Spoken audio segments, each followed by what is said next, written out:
Hey, what's going on YouTube? Alabama Reloader here. So, an update to the video that I made about this Ruger M77. This is the M77 Hawkeye chambered in 300 Ruger Compact Magnum. It is obviously back in my possession. I had to send this off. If you don't know or you didn't watch the video, I had to send this gun back to Ruger because when I got it, I bought this from Cabela's, and it was on their used gun website, right, or the part of their used gun website where they sell firearms and everything. They basically list used guns for all of the Cabela's and Bass Pro Shop locations across the U.S. And you can go on there. You can't buy them online. You actually have to call the store and check to see if they still have the firearm available, because sometimes they sell them and then by the time they update their inventory online, it stays on there for a few extra days. So that's happened before too, where there was a gun that I really wanted, call them up, oh no, we sold that yesterday, or oh, we sold that this morning, or whatever it is. So, but I got lucky enough that this rifle actually sat on there for quite a while, which makes sense because I would imagine not a lot of people are really interested in shooting 300 Ruger Compact Magnum. It is, I'll say, mostly an obsolete cartridge at this point. There's a 300 Ruger Compact Magnum and there's a 338 Ruger Compact Magnum. I would actually like to own both of them. But this is going to be a super fun project. I was really excited to go back and watch that other video. I just released it, not too long ago. And it was sort of a womp womp situation, right? Super excited, got out to the range. I didn't even have a scope on this thing. I was just going to shoot at iron sights because I was so excited just to get some rounds down range with it. Couldn't even chamber a round because the correct bolt did not come with the firearm when I purchased it.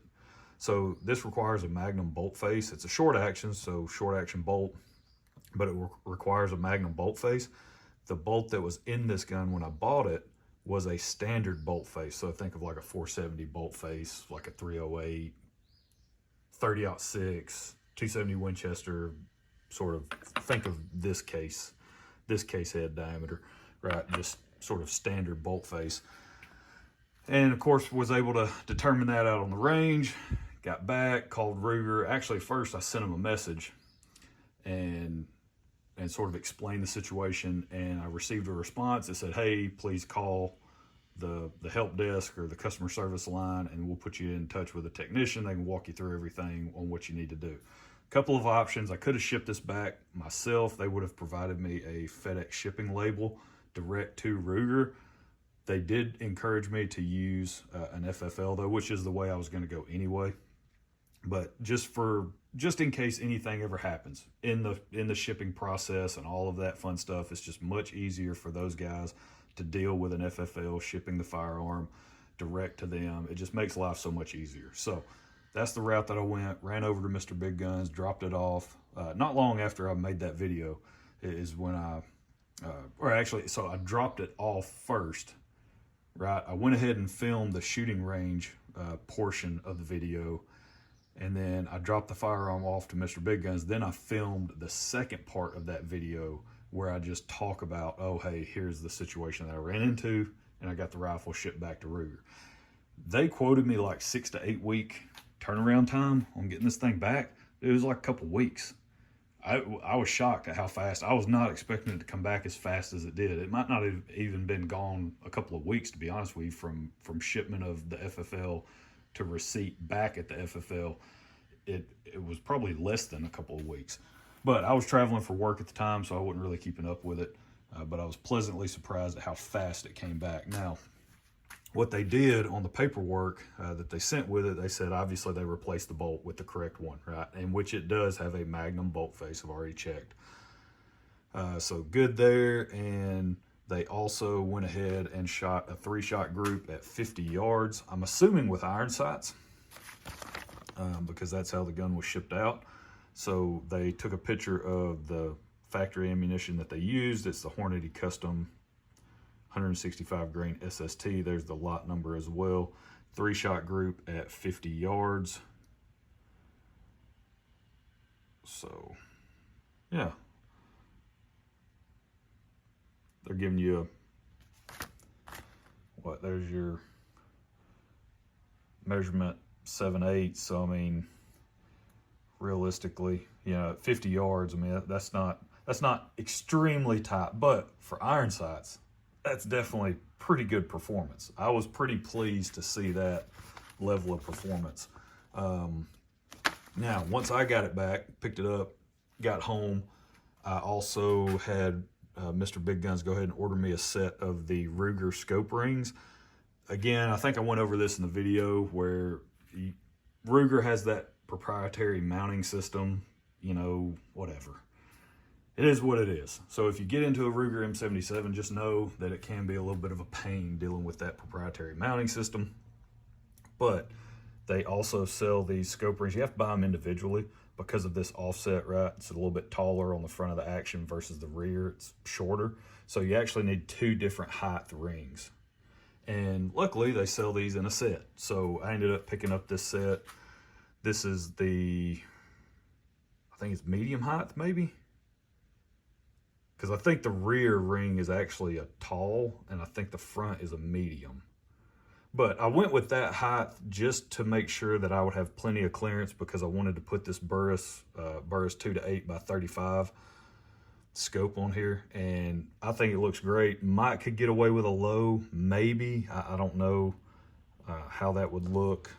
I don't know how much closer we would be to the barrel with the objective if we went with a low. I think where it sits right now, I really like the way it looks on this rifle. Now, it was extremely close. I mean, we didn't have almost any wiggle room at all to actually get this scope mounted on here just because of how short this scope is. There's not a ton of space to mount, you know, your rings and stuff. And now, if you have a rail, sure, right? You have way more flexibility. But in a situation like this where I don't have a rail mounted on here, I got really lucky that this was just almost the perfect distance apart to be able to mount this scope. And it looks great too, by the way.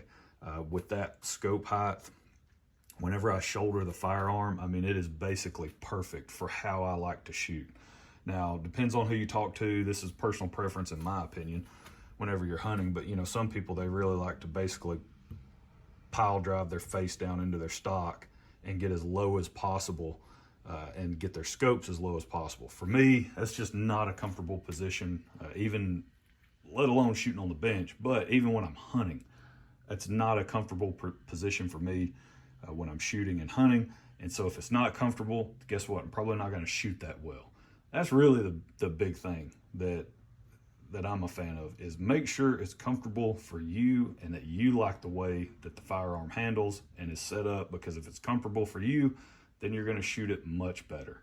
And you're going to want to shoot it much more frequently, which again, makes you a better shot. So yeah, just stick with that. Who cares what anybody else says about mounting scopes and heights and all this other, who cares? Go figure out what works for you and how you like to shoot and the position on how you like to hold your head and all this other stuff. Go do that. There are some fundamentals that you need to take into account, but in general, I think that whole scope mounting thing and the height above the barrel, I think it's just a crock. Just make sure it's comfortable for you and move out, right? That way you actually go and shoot the firearm instead of having something that's not fun to shoot and unpleasant, so then you don't do it in the first place. That defeats the purpose, guys. So, got everything set up. We're squared away there. I need to get to the range because I have some Hornady Precision Hunter. I've got 2 boxes of that factory ammunition where it's I believe it's the 178 grain ELDX in that loading. So I've got 40 rounds of factory ammo that I want to test out.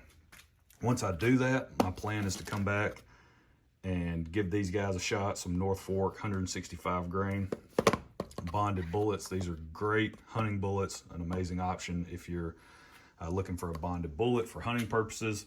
And then of course also another absolute favorite hunting bullet of mine, which is the McGuire Ballistics. These are the Copper Rose bullets, the non-hollow point version. So definitely interested in testing those out as well. Of course, I got a pile of 30 cal bullets. They're everywhere, right? Of other stuff that I can test. But that's where we're going to leave it. Just wanted to bring you guys an update on the Ruger M77 super pleased with the process and how fast Ruger got to it and got it back to me. So really excited. I've already got the die set here. I believe it's an RCBS 2-die set that came in whenever I ordered the ammo. So I've got the dies that I need. I've got the factory ammo. Now we just need to hit the range. But that's it. Just want to, bring you guys an update. So we'll leave it there. Hope you guys enjoyed it. We'll catch you next time. Y'all have a good one.